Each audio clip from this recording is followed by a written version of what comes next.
Yo, yo, yo, yo, what's up, all you burner stoners and potheads? This is Weedman 420 with the Weedman 420 Chronicles. How are all you vipers doing out there, Mrs Weedman?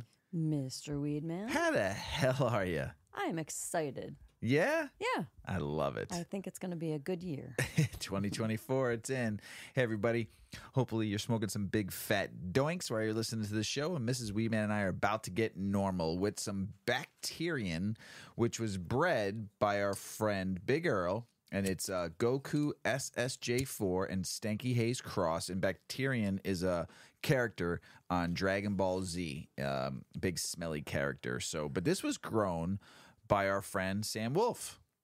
And I don't have any other information about it. Just tastes good. It does. Mm-hmm. It was like nice and fresh when I pulled it out of the jar, and it smelled really nice and green. And I'm looking forward to smoking it because I love anything that has to do with Dragon Ball. Yes, you do. So I'm super stoked, Sam. I appreciate you giving us this nugget. It smells fantastic. So, how do you like it? I think it's good. Oh, would you like some? Yeah, I would love some. I want to get normal. All right, I'll share. Hopefully everybody out there while I smoke this, hopefully out there, everybody had a great New Year's weekend. Yeah. We did, but we'll have a little story to tell in a second here. Ms. Weedman, you got anything to say while I smoke this? Don't tell the story Don't yet. tell the story? Oh, we have a story to tell. We had actually really great, just a great holiday season. Holidays. Just all the holidays were great. I think we talked about it last week a little bit, that just drama was on the down low. Spirits were high. I don't know. I feel just really optimistic. I personally had kind of a shitty last 2 years. And so it is a welcome feeling to feel this positive. I'm typically a glass is always on the rise kind of person. Like I'm not a negative naysayer. You're a realist. I'm a realist. So, yeah, I'm not like, I don't fluff shit. That's You're for not sure. a fluffer. I'm not a fluffer. I'm very much about the reality of things. But I'm positive also. And the last couple of years, it's been a little challenging for me because of my health. Yeah. Well, that's why, really. Yeah. And you know, some other adult shit in life that happens. And I just have to say that I really feel going into 2024 that it's going to be a good year. Well, you were saying when we were driving down to the event we went to on New Year's Eve that you felt that 2024 was going to be a great year for us and for you, and just be an overall great year in general. I think so. So super stoked. So now the story. The story. So we're heading down to Made, right? Is that what it's called? Made Gallery. Made Gallery for our New Year's Eve festivities. But first and foremost, I was driving, which I never really drive much. Mrs. Weedman loves to drive. And I actually drove because we took my car. And on the way down, there was a big bumper on the road that I had to avoid. I forgot about that. I had to we avoid. weren't even on the highway for 2 minutes, and there's a bumper in the middle of the road backing up traffic. Right. But then I smelled this smell. And I said, what the hell is that? It smells like a burnt tire. Yeah. I said, is it my car? You're like, no. I pull up to this car. Now, the car was driving down the highway. This is the car driving that lost on the bumper. Flying Ryan. Yeah. 90, 94, 57. This highway the Ryan. is like Dan Ryan Highway. It's the south access to the city of Chicago, and it is a highway that you just don't stop on. We call it the Flying Ryan. It's the Flying Ryan, and speed limits don't apply. Nope. Nor do turning indicators, as people like nothing to call applies. them. It just nothing drive. applies. You just drive. Drive to where you're going. So not surprising, completely surprising that we saw this vehicle, but as we pulled up to it, we're like, what the fuck what is going on with that car? Oh, that's the car that lost the bumper. Holy shit. We'll have to post it in our story. The whole front of the car is smashed, but his back driver's side tire is facing sideways. Yeah, just sparks. And just flying at it. And well, there wasn't a tire. It was just the steel wheel. No, the tire was there. No, the wheel was tire. just The tire was there. The tire was there. Grinding on the ground. Just grinding. Oh just my God. grinding. And I mean, I'm watching the video right now.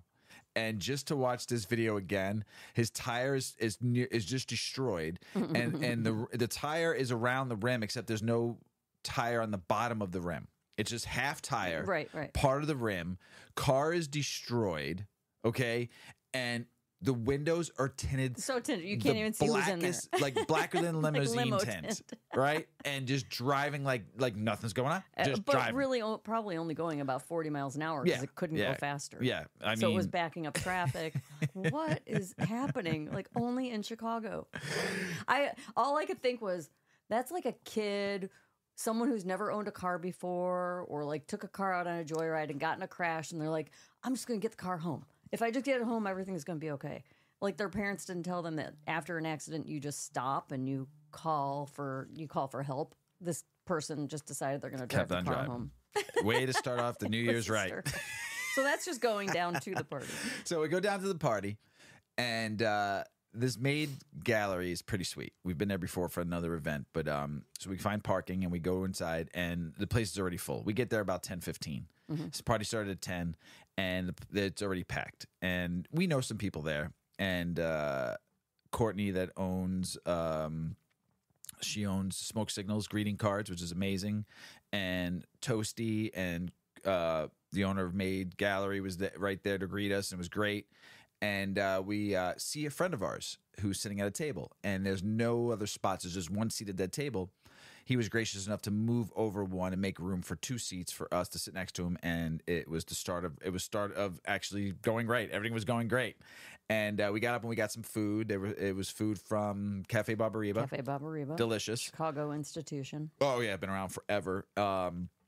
And we had bought some weed and our dab rig and our Puffco and our dab rig and all that stuff. And we get settled in. We eat. And we do a dab. We're talking to everybody around the table, and there was a bunch of people in the industry around the table, people that own head shops and just people that are in the industry. It was pretty dope. And hash makers, and it was basically a dab New Year's Eve party. I mean, everybody at the tables had their gear out, and smoking joints too was great. There was someone made some banana bread. I saw it was on the table. I don't know if they were sharing or not, but it was a big, huge piece of banana bread that was infused with 1,000 milligrams of hash rosin. Hash rosin. It was amazing. It was knock you out. Yeah, the place was a big cloud. It was beautiful, and this gallery is amazing. Yes, the artwork, the glass pieces, the sculptures. The clothing line, Mrs. Weedman, the sneaker area. I think we talked about it after we went the last time, because we went to a gallery exhibit and then went there for like an after party. So back to the same venue. Maybe you have heard us talk about it before, but it really is impressive. He has a fine collection of glass. Really, really modern, fun art. The glass is like, if you don't appreciate glass, you can learn to appreciate glass. Yes. I mean, there's like heavy hitter pieces of art in this place. It's very cool. Yes. And it's just a really fun atmosphere. Yeah. It's really fun. Yeah, it's really cool. Yeah. And you get to meet a lot of cool people that enjoy cannabis. Diverse crowd. Yes, the way it's supposed to be. Wide age range, but everybody's like just chilling, dabbing, and smoking weed and talking shit. And so we're there, we're eating, we do our first round, and our friend that was sitting next to us asked Mrs. Weedman if she would like to do a dab. He wanted to give us... Our friend is Mickey. Yeah.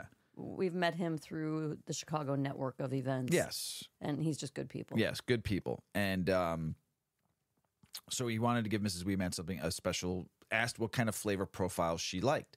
She said, he goes, I have the perfect thing for you. Gave her lit up his dab, and what was cool about it, I didn't know this at all because I don't use a rig. I mean, I use a Puffco, so I mean because it's easy, But I didn't know there was there was heat sensors to tell what temperature your glass is. This is high tech. This is high tech. Everybody has like very particular setups. These are people that are high end setups that are.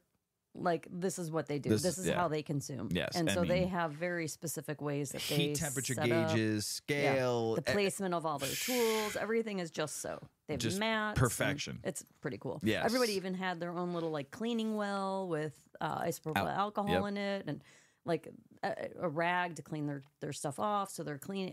It was very impressive. Very impressive. Yeah. And I had my stuff with me. And we pulled out our Puffco. Yeah, we pulled out our Puffco. Like, hey. Yeah, here we are. Here we are. So, but I mean, there was a couple of people. There was 3 people in our table though that all had an electronic dab rig. Mm-hmm. So some people it's easy. It's easy for me, but I saw those beautiful heating elements that people were using, and the temperature gauges that you can. It would change my world. Yeah, I'd become a better rig user if I had all those bells and whistles. I mean, we saw that. We'll talk about it in a second. But Mickey had an old school, like he said, it was old.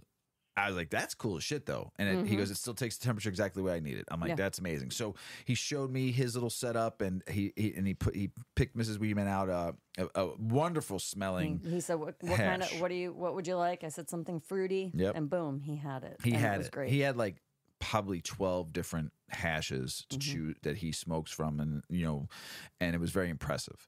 And then we sat next to a kid named Jeremy that had a beautiful rig that Mrs. Weedman. It looked like jewels. It looked like stones, and it was Mrs. Weedman's like, I like that rig, and he's like, I've had it.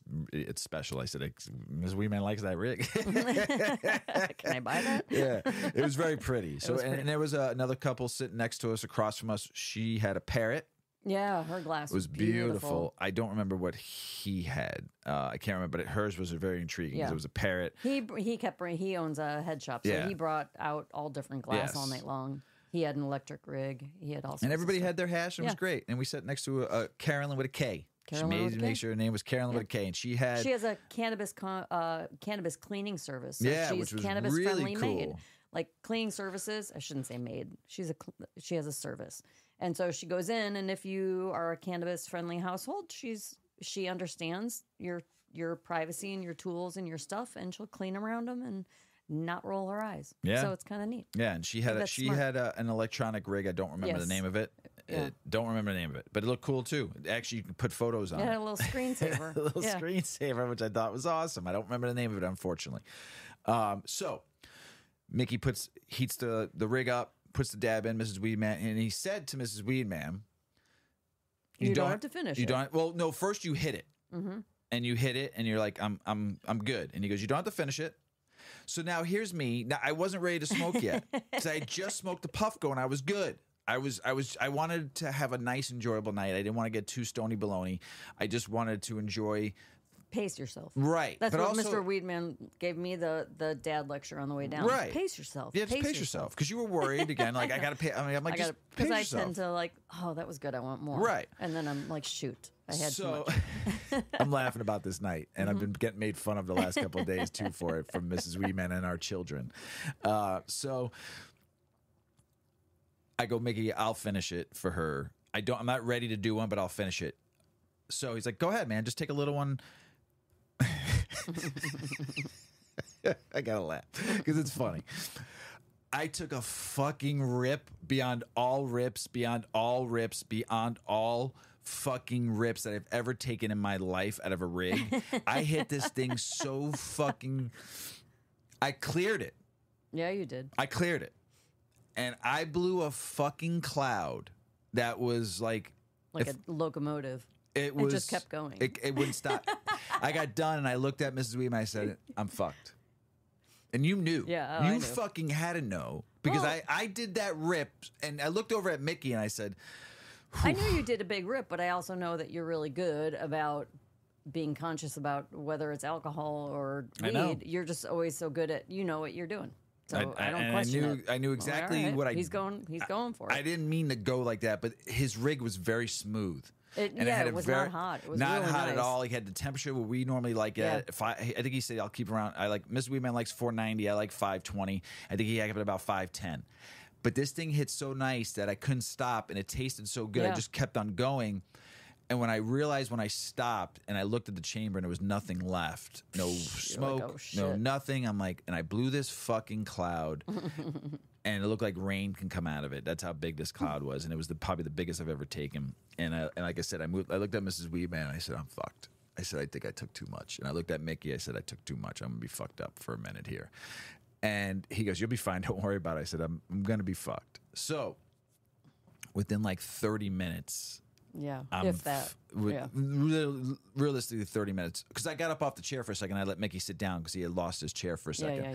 So I got up and I felt fine. He got up, and then I sat down, and it all hit me at once. And I looked at Mrs. Weedman, you're like, you got the shakes. I'm like, yeah. I didn't have them that bad. You were trying to show somebody something with your phone, and your hands were like, going like 90 miles per hour. My fucking like, oh my heart God, was your phone away. racing. So I just put my phone on the table. I just sat there and I was faded. Yeah. And Mrs. Weedman kept on asking me, "You okay?" And I'm like, "I'm fine. I'm fucked up." Kept trying to get you to eat. You were being so stubborn. I couldn't. Like, you got to drink some water. I did. You I drank eat water. Some sugar. I couldn't. Sugar. I didn't want anything. I know. Nothing was going to work at that moment. I was so fucking faded, and my mind was going 90 miles per hour, and I felt like I was tripping balls for a second there, and I was too over high. I wasn't greened out, but I was faded for a good 40 minutes. And then I looked at Mrs. Weedman. It felt like forever. To Mrs. Weedman, because she's embarrassed now. Yeah. Because, okay, wait. Let's get to the... Hold on a second. I just got to do a little... You know me. I got to have the setup. You will... Okay. Hold on. All right. So, 40 minutes later, in between that 40 minutes, I probably said some stupid shit. I probably did some stupid things that pissed off Mrs. Weedman. But here I am, fucked up. She knows it. She's been there multiple times, and I've been by her side. I feel her energy is not happy with me, and now I get the shakes again because I'm nervous. Now I'm nervous as fuck. Now I get paranoid. I'm like, now are people looking at me? Am I saying the wrong things? Am I fucked up? Because Mrs. Weedman is telling me I'm screaming when I don't think I'm screaming. I don't think I'm screaming, but she says I am. So now I'm like, are people looking at me? Fuck. And I said, you know what? I'm going to the bathroom, and I popped out of it, and I'm like, I'm going to the bathroom. So while I'm walking in the bathroom, now you can go ahead and do the catch by the time I go to the bathroom and I get back. What were you gonna say? Like, you want to say in that 40 minutes of time? Oh, well, the setup is that we were sitting at a table, and it was all just people with their setups, and the gallery owner brought out a really special piece of glass for everybody to smoke out of. So it was a ray gun, and it was black and neon green, and so he had this kind of iron rest that the gun sat on. It was beautiful. And then he'd heat the bowl, and he had like a little meter that was checking that was gauging the temperature. And Mr. Weedman's sitting at like the base of this pipe. All right, so now everyone has an option to come up and hit this ray gun. Super cool. You have to stand up. You have to hold it with two hands, and he's taking care of the bowl and putting the dabs in. And the temperature gauge was amazing. Yeah, it was super cool. So of course we all want to try it, and so we're literally sitting where this thing is placed. And so every time someone is smoking, then they're blowing the smoke. This piece of glass, we don't even know the value of it. It was said to be really very expensive, tens of thousands, maybe, or a lot of money. A lot of money. And so he was kind of freaking out when it was coming. Oh, that because he's so high. He's like, that piece should not come out. Why is he taking that piece out? Oh no. And he sees him going over to the case. No, because they're bringing it by me. He's like, don't. They're putting it right next to me. He's like, don't. And he's kind of saying this loud, like, don't bring that piece out. That's a bad idea. Why are you doing that? Because I was nervous I was going to break it. I was nervous. But then you were confused or concerned that other people were going to, like, someone that way. And you wouldn't use the word because I think you were afraid you were going to jinx it. But you're like, that just don't bring it out. Just don't, please. You were like pleading and begging. You're like, I'm so stoned. Oh, I'm so high. Because I started freaking out that I was going to be the one to break this thing. Yeah, so that everybody who comes up... I didn't even try it. Everyone who comes up to smoke is blowing their shit right into Mr. Weedman's face. Like, they smoke, they puff, and they it's didn't like, turn and blow to my face. They blew it straight down, but it came my way. Hitting you. And I looked at the owner. I looked at the owner, Chris, and I go, "Oh shit, that's just blown right in my face." He goes, "Dude, you are wrecked right now." I said, "Dude, 30 people have done this thing, and you're just sitting in it." I'm sitting in clouds upon clouds of being blown from the ground and bouncing back up straight into, and I'm breathing this all in. Secondhand smoke, I couldn't stop being high. I said to you, because when I came back from the bathroom, you're like, "You're good now?" I said, "Yeah." And then you went to the bathroom, right, and came back, and the ball dropped, and all of a sudden I looked at you. I'm like, "I'm high again. Why am I high again?" And I'm looking at Chris, and he's looking at me, and I'm like, "Dude, I'm high again. It's not going away." And in the meantime, though, like, he's slumping in his seat, his eyes are kind of closed, he's got the shakes, and there's a couch. I'm like, go sit on the couch for a bit. No, because I wouldn't have And woke he's up. like, no. I'm like, go get a water out of that fridge. Get some candy off the fridge. That I did. Go, I got water. I'm like, go, you need to sit. No, I'm fine. But he's like slumping in the seat. Oh, yeah, I was Behind slumping. him are like display cases of very expensive artwork and sculpture. In front of him is this really expensive glass ray gun pipe. All I'm thinking is he's going to fall asleep in the chair and break 20,000 in one direction or 50,000 in another. I'm like, no. In my head, the whole time I was like, do not fucking screen out. Do not fucking fall asleep. Do not fuck this up. You're invited. Don't embarrass Mrs. Weedman. So it wasn't even about being embarrassed. It's just we are new to, like, I think there's a lot of, there's regulars, it seems. Yes. We've been there twice now. It seems like there's regulars, and then there's kind of an influx of new people that come when they're around or when they're available. You know, so they're like partial like regulars, and then there's completely new people like us. So we knew some familiar faces from having gone there and then from other events, but we didn't really know anybody. So it was like I didn't have anybody. I wasn't embarrassed. It was more that people didn't really know us. Right. And so they don't know that you smoke weed every day, and this is you're not like some newbie trying to keep up with the Joneses. No, they also don't know. They also don't know like our character. Right. So I was concerned, like if you passed out, like were they concerned? You were like, I don't think they were because they would have said something to you. You were yelling sometimes, like I'm so high, it's all your fault. You're getting mad at Mickey. You were joking. I was joking. But again, like they don't know Mickey. Us in that way. Well, I went to Mickey a couple times. First time I said to Mickey, I said, dude, that I fucking ate that. And he goes, dude, that was a big hit. So he knew what happened. He was well aware how high I was, and I just kept on joking about it. Like, dude, I'm so sorry. I'm so fucking high right now. I missed out on some wonderful joints that were being passed around, those big cigar joints. We got passed around. There was also a presentation of these Canna cigars. Oh my gosh. That were rolled on glass tips made by, I think it was Mothership Glass. Yep. And the tips were beautiful. The cigars were beautiful. And the case, oh my God, it was the trifecta. Mm-hmm. It was absolutely beautiful. He takes one out. It was 8 grams plus. It was beautiful. Plus hash down the center. Yep. It was like an $8,000 joint. And it made it around the room of maybe 40, 50 people more than once. Yeah, and I couldn't partake. It was amazing. I couldn't partake in Courtney's joints. So good. I couldn't partake in the fucking ray gun. I was so fucking bummed. But when I got home, when we drove home, they gave us the party was still great. We left around 1:30. It was still a lot of fun from what I remember. I mean, I was conscious throughout the whole thing. I did get up to go to the bathroom. I did get my jacket. And no one had to help me out of the place. Mm-hmm. I was just extremely high. Yeah. So, and I had kept my composure. I didn't fall out. I made sure in my head I wasn't going to fall off the fucking floor embarrassed and break anything. That was my worst fear, breaking something. In that place, because the artwork in this place is fucking amazing. It's all one of a kind. Yeah. There's no extras. So, all in all, though, it was still a good New Year's Eve. Yeah, we just got home a little early. Yeah, because we probably would have went out somewhere too afterwards too. We were ready to party. We were ready to party like it was 1999. So, but lesson learned, as I say all the time, start low and go slow.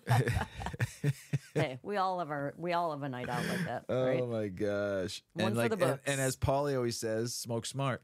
Yeah, we did not practice what we preached. Not on that day. I fucked up. So there's always next year, though, right? That's right. I ended 2023 in a bang and started 2024 on the couch all day on fucking Monday. You ready to get the show started? Yeah, let's do it. Thanks, Mrs. Weedman, for having my back and making sure I didn't fall on the floor. So, this was funny. It's called Dabbing Culture and the Rise of Concentrate Consumption. Well, we just talked about it. We just talked about this party. This was a dabbing party. Now, there was weed, there was flower, but this primarily was dabbing. And the culture is real because they're all around. I'm not even going to read the article because it is true. We've gotten to see this now, and I enjoy the hell out of it. Mm-hmm. It's very, very fun. And dabbing is really a nice way to consume. It's vapor, so you're not having the all the and hash just tastes so good. And hash is amazing. The glass is beautiful. I'm learning to become a little bit more of a I don't know. I'm recognizing the skill and the art within it. Yeah. Because I'm finding more glass that appeals to my taste. Some of the glass is absolutely beautiful. I mean, just to have some of these glassware. And I think we'll probably get back into using rigs again. Now that I know you can buy the heating, like you can buy the temperature gauges and you can judge it, because I know you like a lower heat. And that heat that I took didn't burn my lugs, but it fucking, whew, oh man, I felt that thing for like 24 hours. That's how big of a rip I took. And, but I would like to get back into rigging again, because it as much as I like the Puffco and the electronic stuff, it's all great, but it just brings a different experience when you use a rig. You know, we used to use a rig, but we weren't very good at it. But now I'll invest in some things to help us out. So dabbing culture is real. If you are a hash person and you do like it, find some local community stuff that's doing. It's kind of cool. It's kind of cool to learn more and more. And some of these people, what they're making right now is just absolutely fucking ridiculous.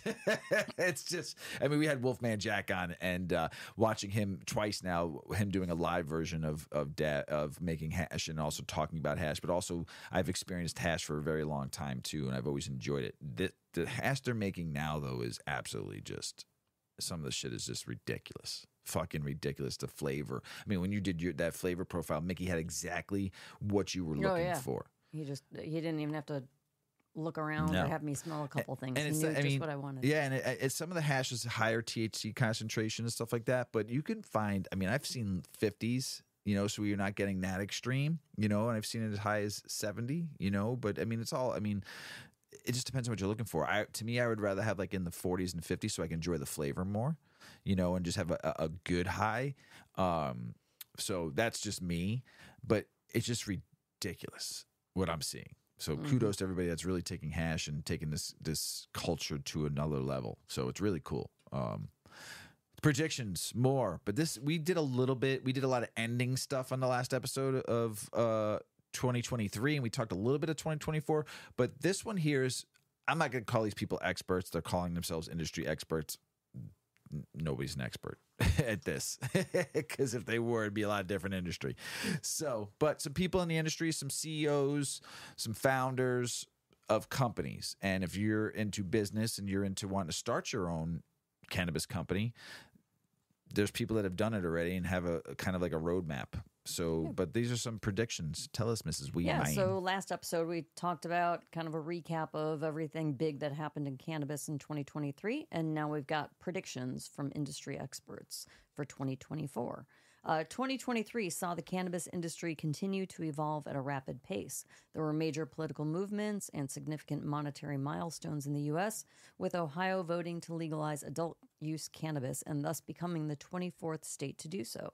We said goodbye to the godfather of cannabis science, Professor Raphael Michelum, and Snoop Dogg duped us into thinking he'd given up the green.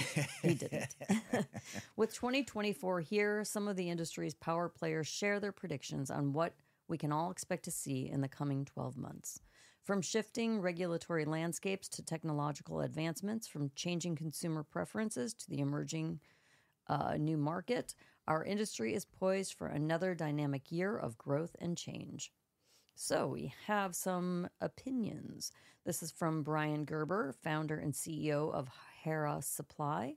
In 2024, we expect to see a cost-conscious evolution and a strategic response to market demands for affordability and sustainability. So he was talking a lot about packaging. Yes, better packaging. Morgan Faxia, co-founder of Poseidon Investment Management. I foresee the federal government reclassifying cannabis as a Schedule III controlled substance. Additionally, I believe hemp-derived Delta-9 THC products and other naturally occurring intoxicating hemp-derived cannabinoids will be forced into regulated channels, closing the Farm Bill loophole. Christine Smith, CEO of Grune. 2024 looks promising for the industry. Consumer packaged good brands are expected to drive innovation, developing products that cater to a broad range of consumer tastes, with minor cannabinoids becoming increasingly important in their diverse product lines. Alay Lindquist, CEO of Flora Works Holding Incorporated. Cannabinoid therapeutics will become the leading emerging market opportunity in the cannabis industry. Now, wait, real quick. Yeah. You're really focusing on different cannabinoids now, too. Yeah, I am. I'm taking are. CBG and CBN. CBD. CBD. Yeah. And I will tell you a difference. The other night, before we shuffled out the door, I took a 500 milligram dose of CBN and CBG because I have found since I've been taking it. No, not CBN, CBD and CBG. CBD and CBG, yes. I'm sorry. I've been taking it. It helps with bone density and it helps with chronic pain, both of which I have issues with.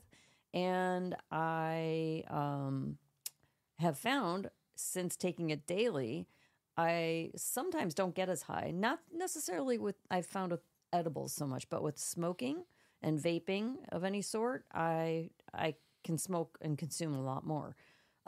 So yes, I've been playing around with some cannabinoids. It's pretty interesting. So anyway, back to the article. Alay Lindquist from FloraWorks Holdings goes on to say, CBN-infused products dominate the top-selling SKUs. I expect to see a continued upward trend in cannabinoid research as our industry seeks to discover the vast therapeutic potential of rare and novel cannabinoids, paving the way for innovation and growth. We had Dennis, I'm going to forget his name, but we had a cannabinoid science group, like they're a pharmaceutical group that's creating synthetic cannabinoids. Yes. Yeah. That just made me think using like very basic beer ingredients. Yeah. It was crazy. Pretty interesting. Yeah. That was here in Chicago. All right. Then we have Louis Koski, Chief Strategy Officer of Metric. He says rescheduling 280E and banking will likely be the primary areas of focus in D.C. 2024 is a presidential year, and those years have been pretty good for the expansion of cannabis legalization within the states. Any movement to expand or legitimize legalization could yield positive results economically. In Europe, Germany will become the largest market for adult cannabis with the passage of its decriminalization bill. And Bill Reinhart, CEO of Bold Carts. We see a shift away from cartridges to all-in-one devices, meeting consumer needs for discrete consumption, meeting consumer needs for discrete consumption alternatives. As more consumers move from live resin to rosin and thicker oils, there's a growing need for reliable hardware. Beyond Products 2024 is all about scaling. As markets begin to open and mature, it's a major opportunity for expansion. And Paul Weaver, head of Cannabis with Boston Beer Company. As the newest generation of drinkers reevaluate their relationship with alcohol, the popularity of cannabis beverages are an enticing alternative. Cannabis drinks are challenging the status quo. They have a growing fan base and represent the future of adult consumption. And Harrison Bard, CEO and co-founder of Custom Cone USA. We believe pre-rolls will continue to surge and surpass flower as the number one product category in Canada and will be the number two product category in the U.S., driven by multi-pack and infused pre-roll sales. We expect to see increased automation in pre-roll production and decreases in bulk flower and oil prices, which help brands create higher quality pre-rolls for less money. It's going to be a wild year in the world of weed, and we are ready for the ride. We'll see if their predictions come true. Yeah. These so-called experts. Yeah. 5 cannabis policy reform efforts to watch in 2024. Mrs. Weedman talked about the Safer Banking Act. We need it. We need cannabis industries, businesses to be able to get into banks so they can put their money in it and also be able to get bank loans to start businesses too. Rescheduling, like Mrs. Weedman talked about, we'll see if that happens. Federal legalization bill. Oh, man. While federal officials evaluate how cannabis is scheduled under the CSA, Congress has several cannabis legalization bills to consider. We shall see. Florida's adult use ballot measure. I'll be talking about this in a minute, but they should have the enough names to be able to put into the vote. We'll see. And then the farm bill. This is the scariest one. Yeah. This is the one where the whole hemp laws can change, and everybody that's got their money into all these drinks that you're seeing derived by hemp tea, Delta 9, I was thinking about this last night because I knew I was going to talk about this on the episode. What makes me nervous is that they change this whole thing. And I know they're targeting Delta 8, which is whatever, stupid that they're even doing that because you can get it from the plant. So now it's going to be another, if you can actually eventually grow it from the plant, and now it'll probably be scheduled as a Schedule 1. So, which is just foolish. We'll see what happens, though. They're talking, we'll see. But I don't know what loopholes they're going to close, because to me, I said this before, it's business development. It's not a loophole. It's written in the law. So you're going to change laws now, and what is said in the law is this: cannabis has to be 0.3% in hemp. THC has to be 0.3% or less. And now you're seeing people make the cannabis and calling it THCA, but once you decarb it, it turns into THC. So if THCA, but that's from the cannabis sativa plant, right? But you can also get THCA from the hemp plant, right? But THCA from a cannabis plant is just unsmoked or unused weed, right? Like the fresh bud. Yes, it's THCA until you the acid form until you light it, right? So that's a loophole. That's business development. Yeah, I think it's great. It's business development. I'm all for it.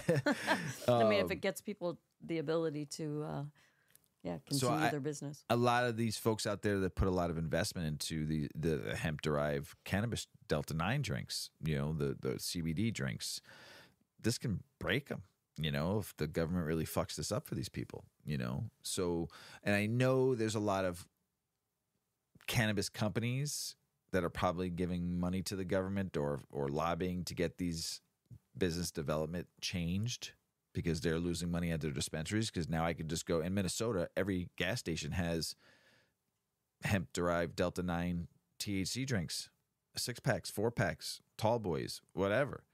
And you see them here in Illinois all over the place. Liquor stores now are selling hemp-derived THC drinks. And you can grab a 6-pack and go. So, of course, these dispensaries and cultivations across the country are like, fuck you. We had to go through all these ups and downs to get where we're at today and spend millions of dollars to get these laws passed and get licenses and agreements. So, of course, they're going to throw money at the federal government and the state's government to get this stopped, because they're losing money. But like I said, and I'll say this before, that's greed. There's enough money in this for everybody to make. Stop thinking you're going to be billionaires at this. And think about making good livings, not just for yourself, but the other people that work with you and for you. Right? Totally. That's where the farm bill should change. This is where the whole laws should change. So you have something really good. We'll this is a long one, but you cut it down. So will this be the cannabis year? Yeah. So this is further projections, but more on like the laws and things that are going to happen within the industry. So, will this be our year? With rescheduling and several pieces of bipartisan legislation on the table, advocates, politicians, and industry insiders are bullish on reform in 2024. In 1919, a ban on alcohol exposed a cultural divide between urban and rural America and led to a spike in organized crime. Federal, state, and local governments struggled to adapt to the abrupt change in reality that came to be known as prohibition. The task of enforcing new regulations initially fell to the IRS before being passed to the Department of Justice. While enforcement was concentrated in rural areas and small towns where some folks made decent livings by operating homemade stills, urban dwellers continued to enjoy alcohol courtesy of bootleggers and speakeasies. With the end of Prohibition in 1933, after the broken bottles, blood, and dust finally settled, a print article attempted to give the citizens an idea of how the path forward might look. Strong disagreements developed among states over how liquor should be legalized and regulated. As a result, states passed dozens of different laws while the federal government tried to figure out what might make sense on a national level. Sounds familiar, doesn't it? The other prohibition hasn't been repealed yet. Functionally illegal at the federal level since 1937, 8 decades ago, cannabis began a long, agonizing slog toward federal legality in 1996 with the passage of California's Proposition 215, or 215. Since then, 40 states, 4 U.S. territories, 6 tribal nations, and the District of Columbia have established comprehensive medical programs, and 24 states, 3 territories, 6 tribes, and D.C. have legalized recreational sales, yet the federal government stubbornly refuses to yield. For several years now, Congress has been so close to relaxing federal laws, but hope for a new era for the industry was slowed in October when ultra-conservative Louisiana Republican Mike Johnson was elected Speaker of the House. Johnson has voted against every piece of reform legislation since the Marijuana Opportunity Reinvestment and Expungement Act, where he missed a committee vote and declined to vote on the floor. Nevertheless, the industry may be poised to gain some ground in banking reform and rescheduling in 2024, even without his help. What might a new cannabis regulatory framework look like? Would it be similar to the liquor industries, where each state designs its own rules and regulations within federal guidelines? Or could cannabis be considered to operate under something more restrictive, where federal agencies like the DEA and the U.S. FDA have primary oversight? This year is shaping up to be an interesting one for activists, lobbyists, and the representatives who are willing to participate in a legalization conversation that has been going on for far too long. After President Joe Biden's October 2022 request that the Department of Health and Human Services and the Department of Justice conduct a review of the current scheduling, HHS recommended reclassifying marijuana to Schedule 3, where sale and use would be somewhat less restricted and state legal businesses could reap some tax benefits. As part of that process, HHS conducted a scientific and medical evaluation for consideration by the DEA. A DEA spokesperson told news outlet The Hill in August of 2023. The DEA has the final authority to schedule or reschedule a drug under the Controlled Substances Act, and the DEA will now initiate its review. Normal political director Morgan Fox noted, "It's difficult to determine which way the DEA is leaning on the matter. In a nutshell, the DEA has the final call, and while technically they're supposed to listen to HHS on any health-related matters, the criteria by which HHS and the DEA judge scheduling are significantly different, and it allows for the DEA to input its own scientific opinion," he said. Aaron Smith, president of the National Cannabis Industry Association, said while rescheduling would be appreciated, such a result wouldn't address many of the industry's major concerns. He went on to say, "A move from Schedule 1 to 3 would provide tax relief for businesses unfairly burdened with IRS Section 280E, but it would not address other problems caused by federal prohibition. Removing cannabis from the Controlled Substance Act and enacting sensible regulations is the only way to bring federal law into harmony with state laws that have long made cannabis legal for adults and medical patients." Despite the conservative tilt in the House of late, there is room for optimism. In September, Republican Gerald Nadler and 33 other Democrats reintroduced the Marijuana Opportunity Reinvestment and Expungement, or the MORE Act, which would remove cannabis from the Controlled Substance Act, require federal expungement, and encourage states to expunge as well, and initiate a 5% federal excise tax that would fund loans, licensing, and individual assistance for people impacted by the war on drugs. The following month, Republican Nancy Mace and 4 others reintroduced the Bipartisan State Reform Act. Originally presented in 2021 with only Republican support, the 2023 version of the bill would repeal federal prohibition and treat cannabis much like alcohol by placing it under the Bureau of Alcohol, Tobacco, and Firearms. Regulation of raw plants would fall to the Department of Agriculture, while product oversight would be split between the Tax and Trade Bureau for recreational products and the FDA for medicinal products. The legislation also would facilitate record expungement for nonviolent offenses, institute a federal excise tax, and allow states to regulate commerce within their borders. Additionally, the bill includes provisions that would make cannabis accessible to veterans. She has the support of some heavy hitters in the Republican ecosphere, including Charles Koch's political advocacy group, Americans for Prosperity. AFP is preparing to lobby on behalf of Mace's bill and bring more Republicans into the mix with cannabis reform and federal legalization as potential campaign issues in 2024. But the alcohol model presents its own set of challenges.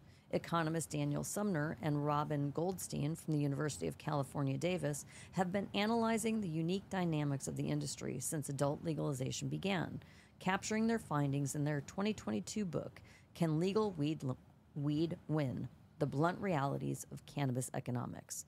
Sumner said, one of the problems for illegal alcohol was holding something that's very, very bulky per unit of value, and illegal sellers were never able to service a large market, noting $2,000 worth of cannabis only weighs 1 or 2 pounds. Also, nobody in New York City has the stomach to go door to door and arrest people and throw them in jail for cannabis business these days when it's legal for other people. Until the price of cannabis is similar in both legal and illicit markets, Sumner and Goldstein agree the underground will continue to thrive.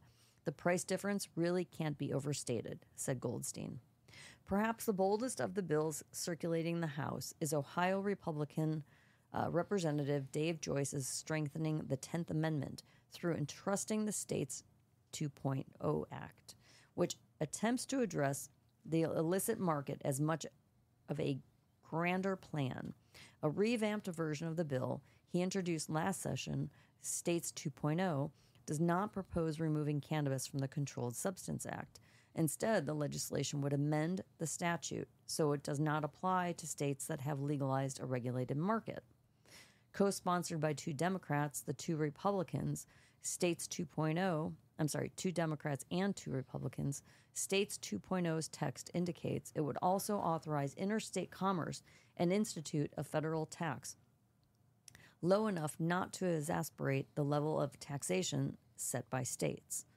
Tax revenues would be used to offset the cost of executing the federal administrative functions of a federal regulatory framework for marijuana, including requirements for testing, enforcement, and policing, youth prevention, and substance abuse prevention and education. Under the proposed law, states that prohibit cannabis sale and or use would not be allowed to interfere with transportation across their borders. Part of the federal tax revenue earmarked for enforcing and policing presumably would be devoted to federal action against illicit operators. Violators of state laws, the bill notes, would be subject to federal prosecution. In addition, Joyce's bill would specify the FDA's authority to regulate products that are marked as drugs, food, dietary supplements, or cosmetic, and prohibit combining cannabis with mind or mood altering substances, including alcohol and tobacco. The legislation would also bar the application of 280E to licensed businesses in legal states, relieving operators of a significant tax burden. The current federal approach to cannabis policy infringes on the rights of states to implement their own laws, stifling critical medical research, hurting legitimate businesses, and diverting vital law enforcement resources needed elsewhere, Joyce said. The States 2.0 Act does what every federal bill should do, helps all 50 states succeed. This bill respects the will of the states that have legalized cannabis in some form and allows them to implement their own policies without fear and repercussion from the federal government. Yay.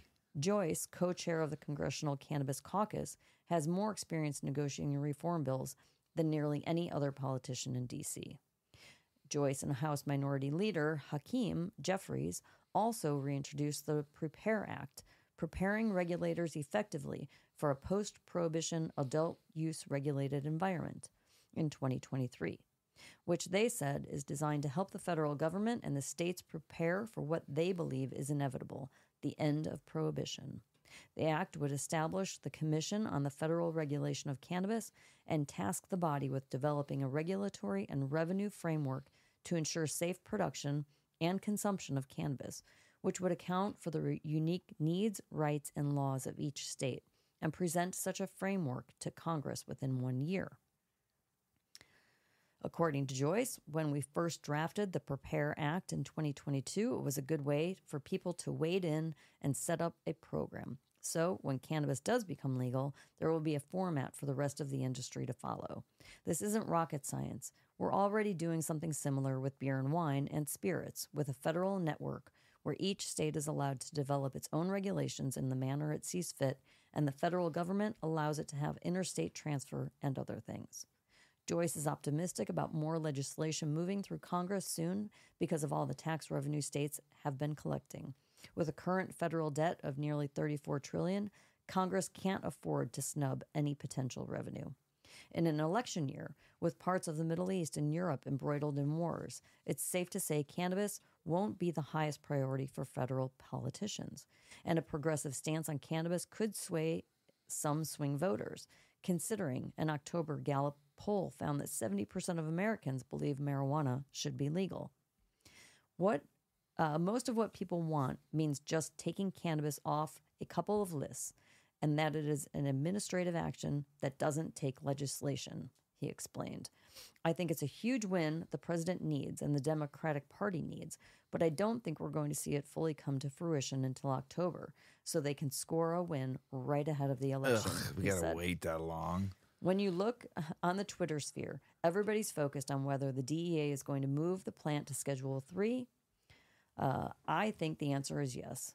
But then the rulemaking process has to happen. For this fledgling industry, this is the most important part of the process.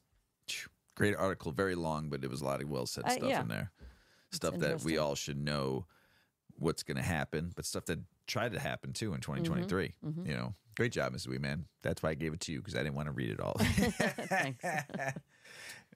Some new marijuana laws take effect in certain states. California, Washington state implement cannabis-related workplace protections. Nevada possession limits more than doubles as business expands operates. Now it's 2.5 ounces. Virginia gets new marijuana regulatory body. How about fixing your shit, Virginia, so people can go and actually go to a dispensary, or just free it. Let caregivers grow it and make money at it. There you go. Finish it. Colorado marijuana products must be labeled with a use-by date. Oklahoma's medical cannabis industry sees multiple regulatory updates. They're fixing some shit there. Good. Hopefully it'll go recreational there soon in Oklahoma. DEA calls for even more THC, psilocybin, and DMT to be produced for research in 2024.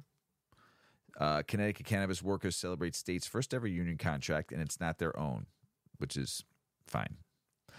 Georgia cannabis payment processor folds amid $500 million legal fight. That's not good. Let's see here. Mississippi testing lab owner comments on halting product sales and retesting. Oof. New Jersey bill to help police enforce underage drinking and cannabis use. Delaware state rep files a bill to expand medical marijuana program. And New Mexico lawmakers want a temporary halt on new retail licenses. New York legal cannabis. Here, this is crazy.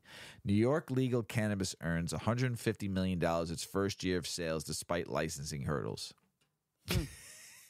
They should be like $3 billion. Yeah. But $150 million in just, I think there's only 12 dispensaries in New York. That's, recreational dispensaries. New York weed farmers ruined after governor blocks massive marijuana sale. They were trying to move some product out, and Hochul said no. So the farmers they really fucked this up. 250,000 pounds of unsold cannabis. That's terrible. Yeah. That's just all the resources that go into growing it, too. Yeah, it's just brutal. They were trying to sell it to the New York tribes that have dispensaries, and the governor put a stop to it. He'd rather just see it go to waste. She. Yeah. Terrible. That's a better answer. Yep. Jersey, the place I was born, will see more than $1 billion in marijuana sales in 2024. Blowing New York right out of the water. Jersey, I love it. Colorado governor and activists celebrate 10-year anniversary of first legal recreational marijuana sales. 10 years of anniversary. Crazy. Marijuana legalization supporters have more than enough signatures to get on Florida ballot. Florida and Pennsylvania, talking about going to be legal. John Hopkins launches a $10 million Fed-funded study of 10,000 medical marijuana patients. Pretty good. Alabama. Tide did not win yesterday, ladies and gentlemen. Cannot say roll Tide. They lost to Michigan. Oof, what a hurting. Sorry, people, my friends in Alabama. Alabama aims to get its medical cannabis program started with lawsuit, but the lawsuits continue. But they said, fuck it, we're doing it. All those MSOs, stupid. GOP Assembly Speaker in Wisconsin We'll pass medical marijuana bill with or without Democrats. You guys are idiots because you don't even want it. You're just trying to prove a point here. But instead of doing it right and coming across the table, because Democrats want home grow, you don't. Democrats want to do this, you don't. But you will let it minor, like less than an ounce, you'll let people carry, which is stupid. So why don't you come across the table, shake some hands, kiss some babies, give some hugs, and get the shit right. Yeah. It's 2024, January, right? Yeah. What do most people do in January to like be healthy? A dry January. So taking a break from alcohol with a gummy instead, right? Yeah, yeah. New Year's resolutions are dutifully made and efforts are expended to lead a better, healthier life. But what about during the final part of the holiday season? Maybe taking a break from alcohol with a gummy can help you and your body feel better. During the holiday season, people drink to celebrate, to relax, and to avoid some of the stress and tensions coming from being around the family. This tends to make alcohol a staple of the holiday season, but it can be a counterproductive to a feel-good atmosphere. Surveys suggest in the weeks between Thanksgiving and the New Year, alcohol consumption spikes. For some people, it may as much as double what they drink during the rest of the year. With eggnog, adult cider, spiked punch, and celebratory glasses of sparkling wine, it's not that hard for extra alcohol to creep into one's daily life. Consuming alcohol can lead to high levels of stomach acid. This can inflame the stomach lining, leading to irritation and bloating that can last a few days. In addition, alcohol is considered a depressant and directly affects the central nervous system. Once alcohol enters the bloodstream, it circulates to the brain, where it proceeds to slow down firing of neurons. When neuron firing decreases, it can result in fatigue and sleepiness. Alcohol can also impede sleep, while cannabis gummies can help you sleep better, helping your body revive quicker after a few days. Traditionally, when people think of consuming cannabis, they think of smoking, but the new wave of partakers since legalization leans into vapes and gummies. In fact, almost 50% of the way people consume is with gummies. They offer benefits and control. With control, you can manage your dosage and a bit of relaxation without too much celebration. Gummies also don't have the same body effect on your stomach as booze, which is a benefit and gives your tummy time to bounce back. So take a break from alcohol with a gummy. It can be good for you, your mind, and your body. We like gummies. Yeah. Gummies, a gummy. Yeah. There's a lot of good gummies out there. Gummies are good. Yep. International news. Germany is preparing to pass a cannabis act, which will decriminalize and reclassify cannabis as a non-narcotic. It's a good time for companies to secure their place in the European cannabis market before the competition explodes. While scientific research is necessary for marijuana reform, shifts in social and economic factors are essential. They are the largest importer of cannabis in the world, everybody. I think there's only like one cultivator in Germany. And so, yes. Lots of changes happening, though. Authorities seize 1.3 tons of weed in Taiwan, or being delivered to Taiwan, worth about $113.9 million. So rafts were being used to shuttle weed from Mongolian oil tanker, which was seized. So, yeah, crazy. There's a picture of it, too. Lots of bags of weed. So, yeah, lots of stuff over there. You should just legalize it. Just, So, Ghana legalizes cannabis for medical and industrial purposes. Ghana's parliament voted to legalize cannabis for medical and industrial use with strict THC limits, aligning with the global trend and potentially unlocking significant economic and employment opportunities across the nation. That's awesome. Good for you, Ghana. Willie. Still going at 90-something years old, just killing it. Yep. Willie Nelson believes his famous habit saves lives. Could smoking weed save lives? Legendary country singer Willie Nelson. Certainly, this weed is making me like slurry. Yeah. And then I keep like reading, like I can't keep my words in order when I'm reading. It's good though. I feel good. He certainly thinks so. Throughout his career as one of the most recognizable names in country music, the musician has racked up dozens of awards, including multiple Grammy wins. Besides producing some of the catchiest country rock anthems of the past decades, Nelson has one more hobby that has earned him many fans. The music star is hailed as a hero among the weed-using crowds. It's no secret that he is a big fan of weed. He landed himself in legal trouble many times over the years for possessing the highly debated herb. Most famously, he was arrested in 2010 after authorities discovered pot on his tour bus, per ABC News. While Nelson has had his share of problems due to weed over the years, he has no doubt how useful it is. In fact, the country singer believes that smoking the medicinal herb has saved many lives because it saved him from drinking himself to death.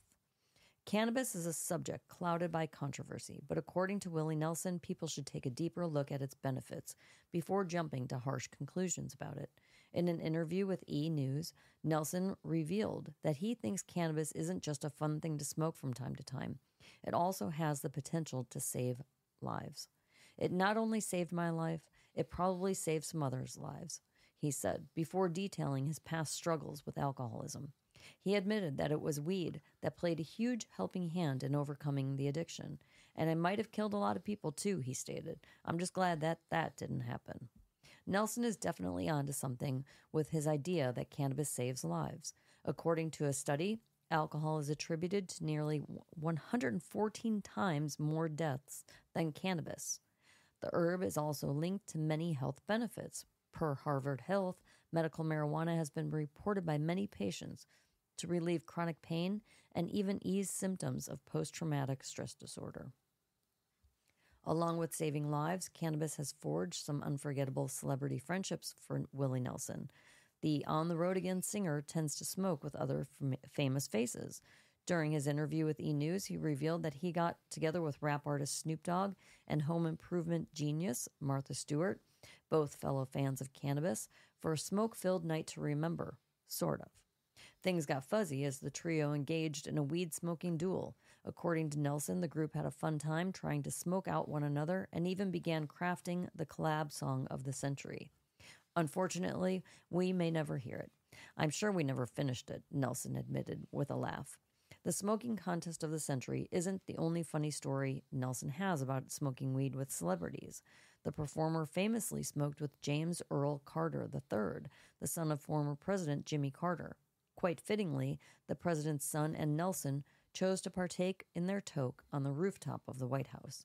The longtime rumor was confirmed by Jimmy Carter himself in the documentary Jimmy Carter, Rock and Roll President. So keep on rolling a token, Mr. Nelson. Love it. Yeah. Love it, love it.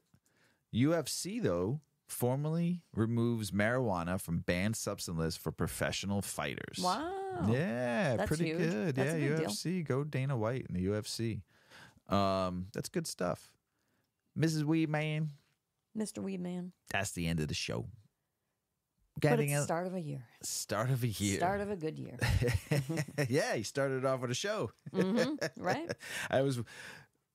I worked on the show yesterday, January 1st, and I didn't want to because I felt like shit. And I got it done. And I put together a good show, and there it is right there. When you don't want to do something, you go and do it anyway, and you get it done. That's right. And I was hungover, not from alcohol. I had a weed hangover like shit, and I think I was still high throughout the day. But then we smoked, and I felt a hell of a lot better. You should have just smoked earlier. I didn't want to do anything. I just didn't want. I didn't even want to leave my bed. I didn't want to leave my bed at all. Yuki was laying next to me. It was like 9:45. I think you just needed a day of chill. And I smelt your cinnamon buns you made. And Paulie and Shoddy were over. They spent the night. And Gwen came up, their dog, and just started licking me all over my face. So that got me up. And I ate a delicious cinnabon bun that you made. It was fantabulous. So that got me going for a little while, all that sugar. So remember, kids, be careful when you dab. Because you could end up like Mr. Weedman and slumped. Lord, meme, God. But as we go into 2024, sit down, write some things you want to do this year. A couple things. Go on a vacation. Find a new job. Go live some life and go have some fun. I was talking to a friend of mine today, and he has some family that lives in other countries, and he said that the Americans, he was complaining about his job to a family member who lives overseas. And the family member says this: you Americans, all you care about is your career and your work, and you forget about life itself. You forget about what life is truly all about. A job is a temporary source of income to pay what you need to survive and live. Live life, love life. Go have some fucking fun in 2024. Change what, yes, we need a job. Yes, we should be proud of work and what we do for work, but it should not rule our life. Corporations shouldn't rule our life. Go out there and live and have some fucking fun. Right, Mrs. Weedman? That's right. Fuck it. Life is for living. Yes. As my brother always says, get lost living. Yep. So 2024, make that your number one goal. Get lost living. Go have some fucking fun and enjoy yourselves. You only live once on this fucking planet. That's it. That's all we got. One shot. And when you hit 50, you're looking at everything in the back going, man, I need to get back to the front again and go have some fucking fun. Forget about living in the caboose of life. Go live on the front fucking train of life. Go live on the fucking engine and roar till you die. Mm-hmm. So happy 2024, everybody. We love you. Be kind to one another out there. As Paulie always says, smoke smart. Puff, puff, and away. Puff, puff, puff. Check out our cannabis lifestyle brand online at 8decades.com. Our custom smokes and accessories are perfect for your coffee table, bedroom nightstand, or kitchen counter. They're designed for you to show them off. The Canna community is also loving our hemp and cotton blend t-shirts, sweatshirts, scarves, and hats, finished off with our 8 Decades logo. We've got some awesome, long-lasting goods that will be your favorite for years to come. 8 Decades, because a 9th decade of cannabis prohibition isn't acceptable.